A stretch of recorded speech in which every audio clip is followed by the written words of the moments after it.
In the summer of 1944, a British officer stood in a destroyed French village with a pistol in his hand and a German prisoner kneeling before him. His orders were clear. His men were watching. The war had taken everything from him. But in that moment, Captain James Hartley made a decision that would haunt him for the rest of his life, and the reason had nothing to do with mercy. This is the story of a choice that changed everything. The morning began like any other in the hell that was Normandy. Captain Hartley's unit, the 2nd Battalion of the Royal Norfolk Regiment, had been fighting their way through the hedgerows of France for 6 brutal weeks. Every field was a potential grave. Every stone wall hid death. The men were exhausted, their nerves frayed like the edges of their torn uniforms. They'd lost half their company in the first week alone. Hartley was 32 years old, though he looked 50. The weight of command had carved lines into his face that no amount of sleep could erase. He'd been a school teacher before the war, teaching history to bored teenagers in a quiet Norfolk village. Now he taught young men how to kill and how to die. The irony wasn't lost on him. That morning, as dawn broke over the shattered landscape, they received intelligence about a German machine gun nest dug into a farmhouse 2 kilometers ahead. It had pinned down an American patrol the day before, killing 7 men. Command wanted it eliminated. Hartley gathered his men in the pre-dawn darkness and explained the mission. Their faces were blank, resigned. They'd done this dozens of times before. The approach was textbook. They moved through the hedgerows in pairs, covering each other's advance.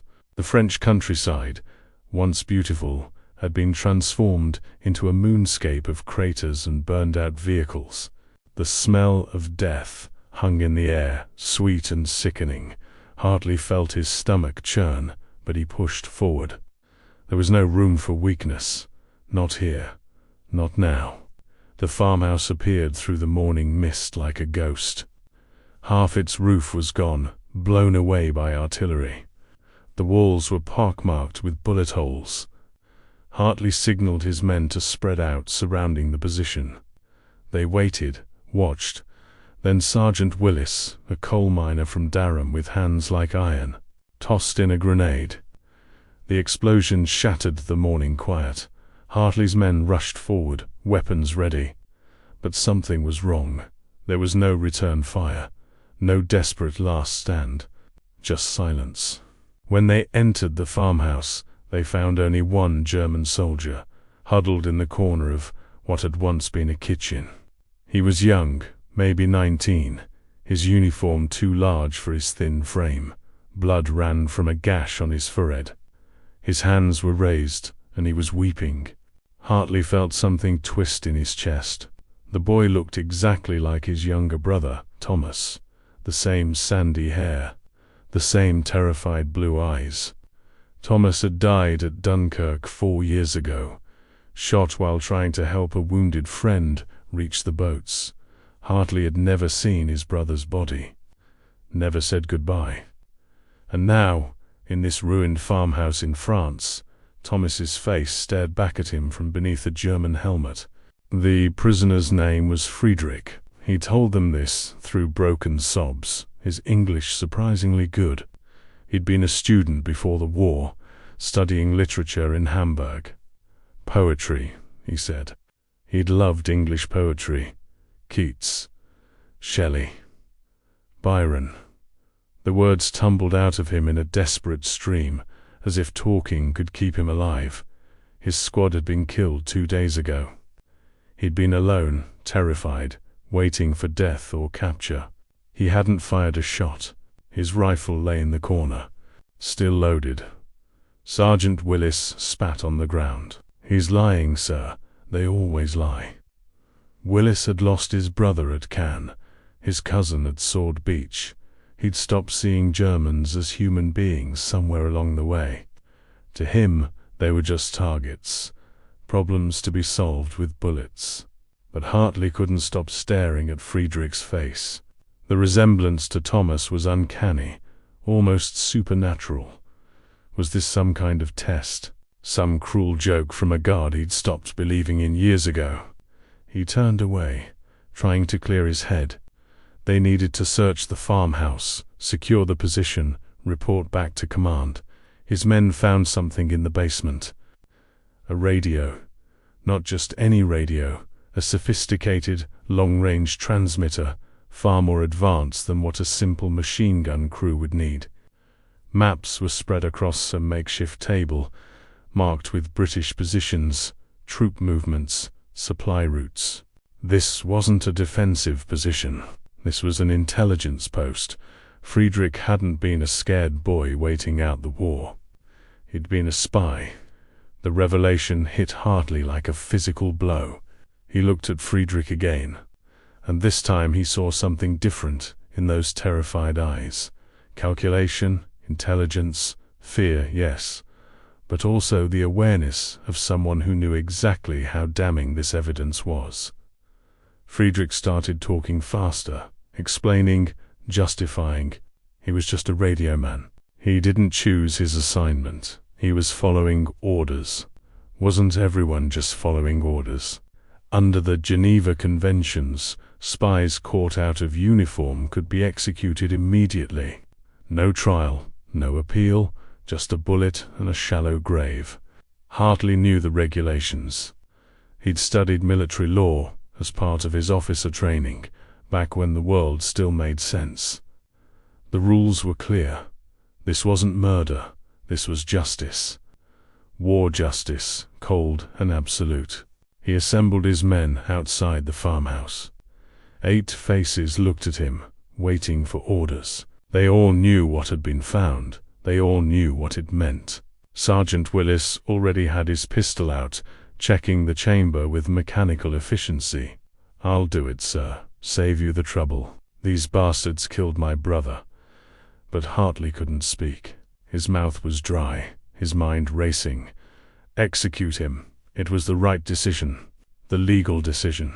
The German High Command had sent countless spies into Allied territory. They'd gotten British soldiers killed, revealed positions, compromised operations. This boy, no, this spy, had British blood on his hands, whether he'd pulled a trigger or not. And yet that face, Thomas's face. Hartley had spent 4 years trying to forget his brother's death. 4 years of war, of killing, of watching good men die for inches of mud. He'd hardened himself, built walls around his heart so thick that nothing could penetrate them. But here, in this moment, all those walls were crumbling. Thomas was staring at him, begging for his life in German-accented English. "Sir?" Willis prompted. "Your orders?" Hartley made himself look at Friedrich. Really look at him. The boy was shaking, his hands still raised, tears cutting tracks through the dirt on his face. "Please," Friedrich whispered. "Please. I have a mother, a sister. I didn't want this war. None of us wanted this." "Neither did my brother," Hartley said quietly. "Neither did the 7,000 British boys who died on these beaches. Neither did any of us." He raised his pistol. His hand was steady. Years of war had taught him that much. How to kill without hesitation. How to do what needed to be done. But then Friedrich said something that changed everything. "I know you," he said. The words came out in a rush, desperate and raw. "Not you specifically, but men like you. I've been listening to your communications for months. I know your call signs, your jokes, your slang. I know Private Cooper writes letters to his sweetheart every night. I know Sergeant Willis sings when he thinks no one's listening. I know you, Captain, because you quote Shakespeare on the radio, sometimes, late at night, when you think the channel is clear. We few, we happy few, we band of brothers." The pistol wavered. Hartley felt something cold spread through his chest. This boy had been inside their lives, listening to their private moments, their humanity. He'd heard them laugh, heard them grieve, heard them be something more than soldiers. And he'd reported it all, sent it up the chain of command, helped German artillery find their positions. "You're a monster," Willis growled. "You've been spying on us like rats, and now you want mercy." "No," Friedrich said, and his voice cracked. "I want you to understand. When you listen to people, really listen, you can't help but—" "I couldn't help but—" He stopped, swallowed hard. "I couldn't help but hear your humanity. And it made everything harder. Every report I sent. I knew it might get someone killed. Someone whose voice I recognized. Someone who'd been joking about his mother's terrible cooking, or missing his dog, or wondering if his girl back home still loved him. Then why did you keep doing it?" Hartley demanded. "Because I was afraid." Friedrich's composure shattered completely. "Because if I refused, they'd execute me. Because I have a mother and a sister hiding in Hamburg, and if I deserted, the Gestapo would find them. Because I'm a coward who chose his own family over yours. I'm not asking for forgiveness. I'm just asking you to know the truth before you pull that trigger." The silence that followed was absolute. Hartley could hear his own heartbeat, loud in his ears. He could feel his men watching him, waiting. The weight of the pistol in his hand seemed to increase with every second. This was the moment. This was where he proved he was still a soldier, still capable of doing what war demanded. But something else was happening inside him. A memory, surfacing unbidden. Thomas, the night before he left for France. They'd been in the garden behind their childhood home, smoking cigarettes and pretending they weren't terrified. Thomas had asked him a question. "Jim, if you could save one German life, or let 100 Britons die, what would you do?"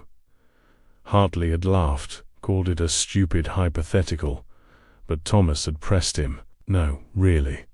What if you knew, absolutely knew, that one specific German would go on to save 100 lives?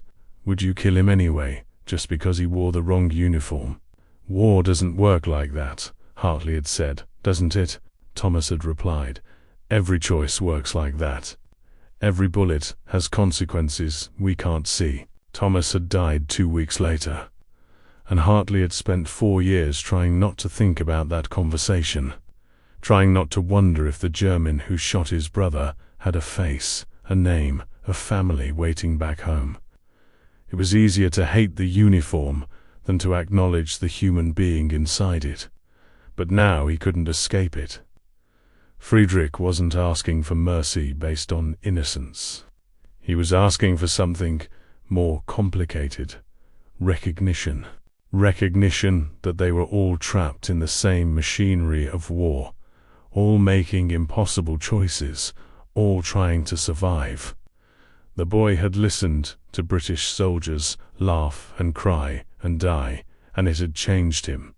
He'd become a witness to their humanity, even as he betrayed them.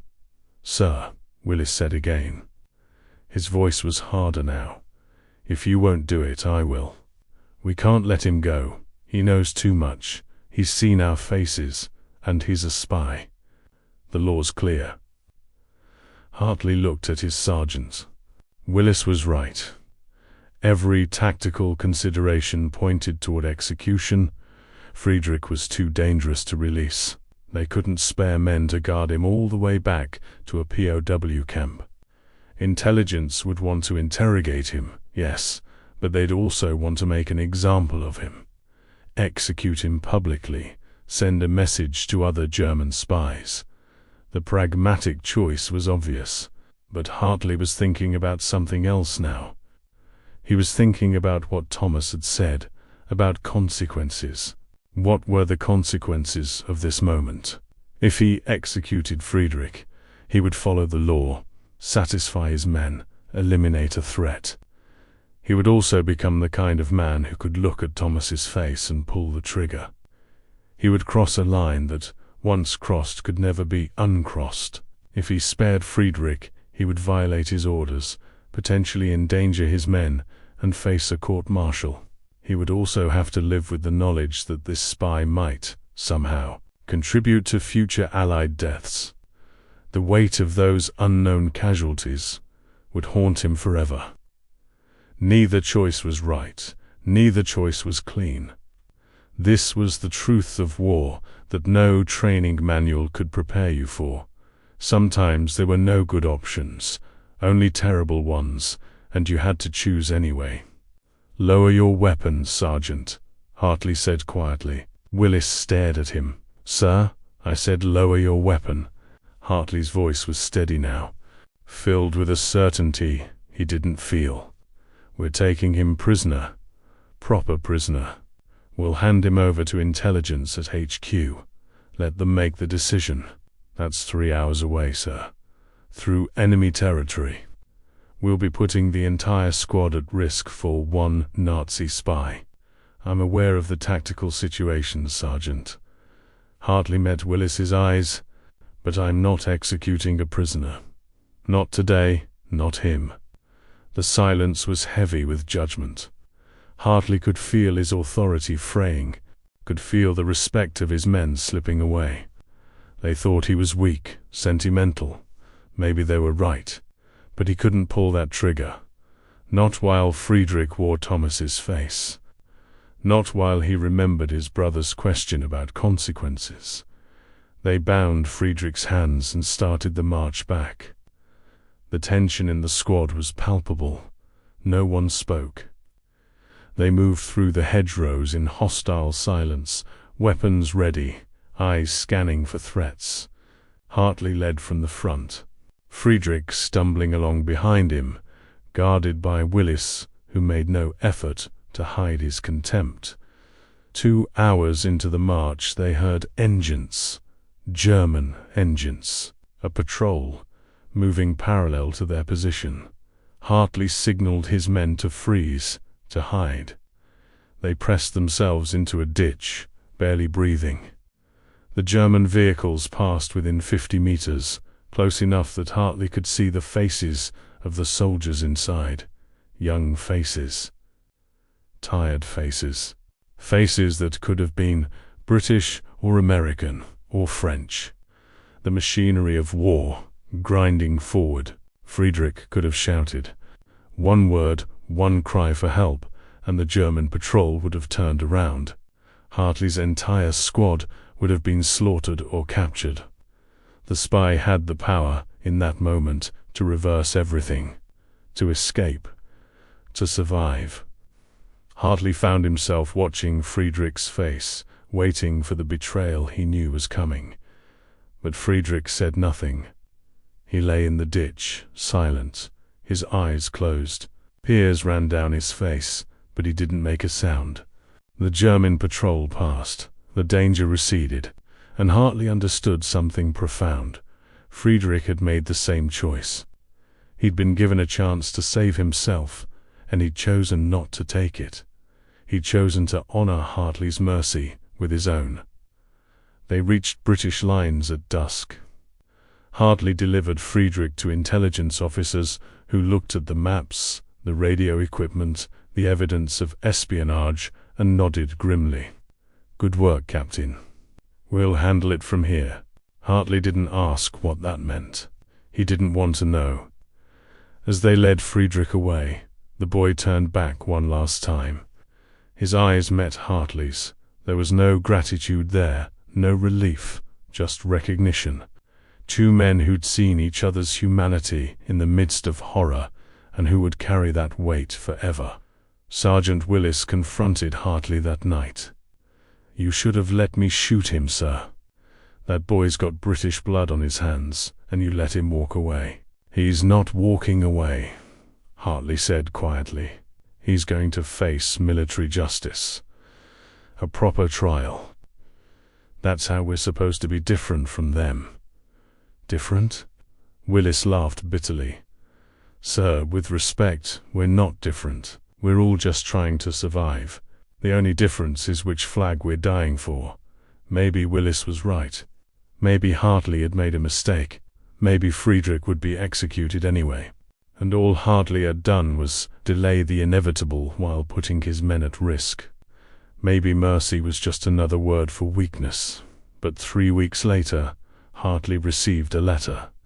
It had been passed through intelligence channels, heavily censored, nearly incomprehensible. But the signature was clear: Friedrich Hartmann.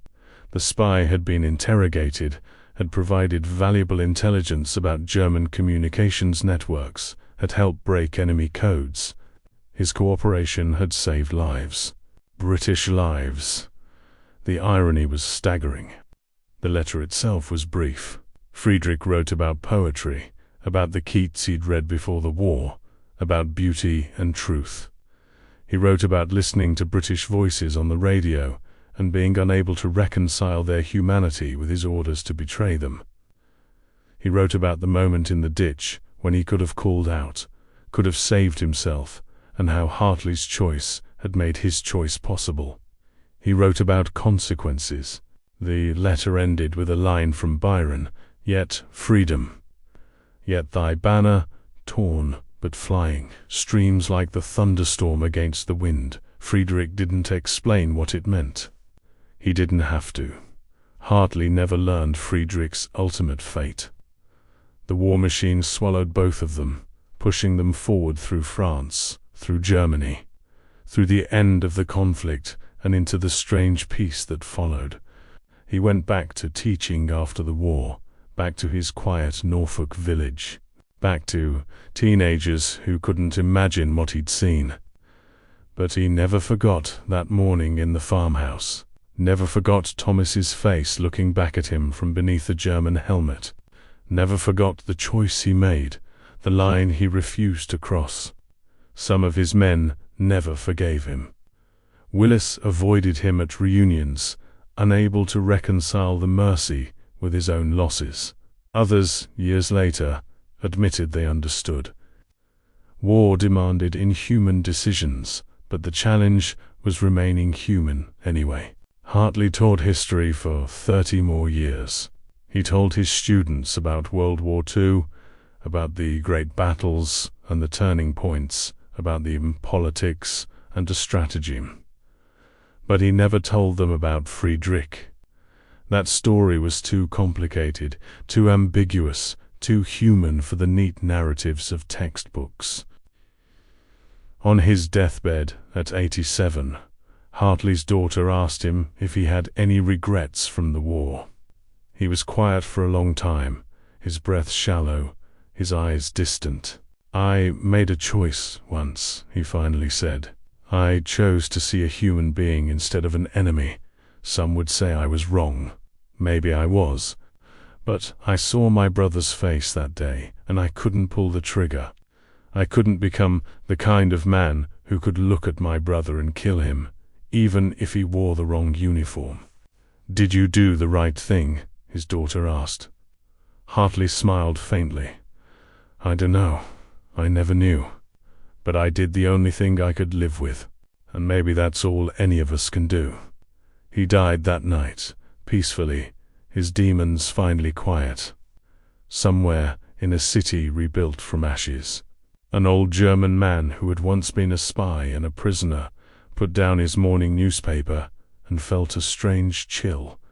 He didn't know why. He returned to his breakfast, to his grandchildren, to his ordinary life. But for just a moment he remembered a British officer with haunted eyes who had chosen mercy when mercy made no sense. The war had demanded they be enemies. They had chosen, however briefly, to be human instead. That choice, in the end, was the only victory that mattered.